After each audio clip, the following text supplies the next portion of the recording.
नमस्कार दोस्तों, स्वागत है आप सभी का टेक अफेयर्स में। और आज के इस लेक्चर में हम बात करेंगे internet through high altitude balloon during Cuba protest. अभी रिसेंटली हुआ ये है कि क्यूबा के जो लोग हैं उनका अपनी सरकार के खिलाफ विरोध प्रदर्शन पिछले करीब 1-1.5 महीने से चल रहा है। वो इसलिए क्योंकि वहाँ के जो प्रेसिडेंट हैं उनका कार्यकाल पूरा होने के बावजूद भी उन्होंने अपने पद से इस्तीफ़ा नहीं दिया, जिसके चलते और भी कई सारे कारण हैं कि वहाँ पर यह प्रोटेस्ट स्टार्ट हुआ है। और वहाँ पर इस प्रोटेस्ट के चलते वहाँ की सरकार ने जितनी भी मूल ज़रूरतें हैं उनको बंद कर दिया, जैसे इंटरनेट और राशन, भोजन, पानी और बहुत सारी चीज़ों पर बैन लगा दिया है। बैन क्या लगा दिया, मतलब उनको बंद कर दिया है। जानेंगे यह क्या है। इंटरनेट प्रोवाइड कराया जाएगा हाई एल्टीट्यूड बलून्स के माध्यम से क्यूबा में लोगों को। समझेंगे इन सभी के बारे में। चलिए स्टार्ट करते हैं इस लेक्चर को। उससे पहले अगर आपको इस लेक्चर की पीडीएफ चाहिए तो डिस्क्रिप्शन में आपको टेलीग्राम का लिंक मिल जाएगा, जाइए वहाँ पर आपको इस लेक्चर की पीडीएफ मिल जाएगी। ये है द इंडियन एक्सप्रेस का article, could balloons power uncensored internet in Cuba.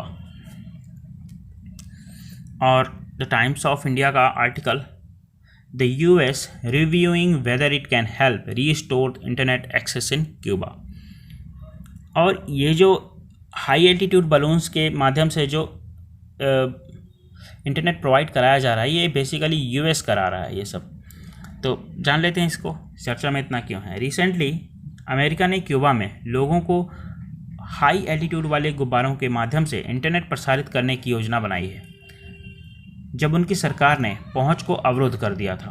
Cuba में अधिकारों पर लंबे समय से चल रहे प्रतिबंधों, भोजन और दवाओं की कमी और कोविड-19 महामारी के प्रति सरकार की खराब प्रतिक्रिया के खिलाफ विरोध प्रदर्शन चल रहे हैं।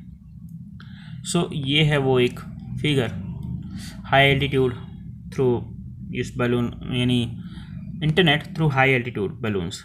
आप यहाँ पर देख सकते हैं, ये है वो बलून।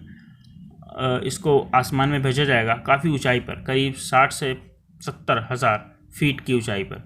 और यहाँ पर आप देख सकते हैं, ये है एक सोलर पैनल जिसके माध्यम से ये रिचार्ज होगा और इसके थ्रू हमें इंटरनेट प्रोवाइड कराया जाएगा। समझेंगे इस सभी चीज़ों को कैसे काम करता है। तो आगे देखते हैं। High altitude balloons for internet, इसे यानी high altitude balloon for internet, इसे लून बैलून के रूप में भी जाना जाता है, क्योंकि इंटरनेट प्रदान करने के लिए पहले हाई एल्टीट्यूड बैलून का इस्तेमाल प्रोजेक्ट लून के तहत किया गया था। वे सामान्य प्लास्टिक पॉलीथीन से बने होते हैं और एक टेनिस कोर्ट के आकार के होते हैं। वे सौर पैनलों द्वारा संचालित होते हैं और ज़मीन पर सॉफ्टवेयर द्वारा कंट्रोल किए जाते हैं। हवा में ऊपर रहते हुए वे फ्लोटिंग सेल टावरों के रूप में कार्य करते हैं। इंटरनेट सिग्नल को ग्राउंड स्टेशंस और व्यक्तिगत डिवाइसेस तक पहुंचाते हैं। ये 60,000 से 75,000 फीट ऊपर कॉमर्शियल जेट लाइनर मार्गों के ऊपर, पृथ्वी के ऊपर ऐसे तैरते रहते हैं। वे पृथ्वी पर लौटने से पहले समताप मंडल में यानी स्ट्रेटोस्फीयर में करीब 100 दिनों से अधिक तक समय बिताते हैं। प्रत्येक गुब्बारा हज़ारों लोगों की सेवा कर सकता है, लेकिन समताप मंडल में कठोर परिस्थितियों के कारण उन्हें हर 5 महीने में बदलना पड़ता है और गुब्बारों को नियंत्रित करना मुश्किल हो जाता है। रिक्वायरमेंट्स की बात करें तो नेटवर्क, गुब्बारों से परे इस क्षेत्र में ज़मीन पर सेवा और कुछ उपकरण प्रदान करने के लिए दूरसंचार के साथ नेटवर्क एकीकरण की आवश्यकता थी।